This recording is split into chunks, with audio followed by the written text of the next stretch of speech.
Welcome to our channel. Today we how to backup iPhone using iCloud on Windows, full guide step by step clearly.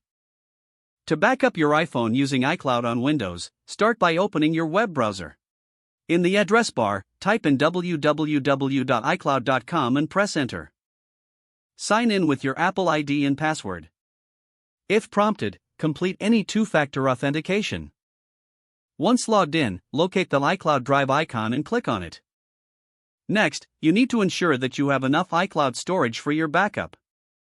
To check your storage, click on your account name in the upper right corner and select Account Settings. Review your storage details on the right side of the screen. Now, return to the main iCloud page. If you need more storage, click on Manage next to the storage bar and follow the prompts to upgrade. If you have enough space, click on the Settings icon on the iCloud home screen. Look for the Devices section and select your iPhone from the list. Make sure that the iCloud backup option is turned on. Now, it's time to initiate the backup. On your iPhone, open the Settings app. Tap on your name at the top of the Settings menu. Select iCloud, then tap on iCloud Backup. Ensure that iCloud Backup is toggled on. Tap Backup now to start the manual backup process. Wait for the backup to complete. This may take some time depending on the amount of data.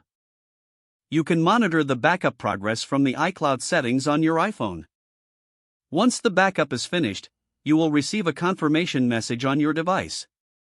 To verify your backup, return to your Windows browser and sign back into www.icloud.com. Click the Settings icon again and look under Devices to ensure your iPhone is listed with the latest backup information. Your iPhone's data is now securely backed up to iCloud. Remember to regularly back up your device to keep your data safe. That's it. Your iPhone is backed up to iCloud using your Windows computer. If the page does not load, refresh the browser or try again in a private or incognito window. Make sure you are using the correct email address, then retype it carefully to avoid small typos. Don't forget to like this video and subscribe to our channel for more step-by-step tech guides.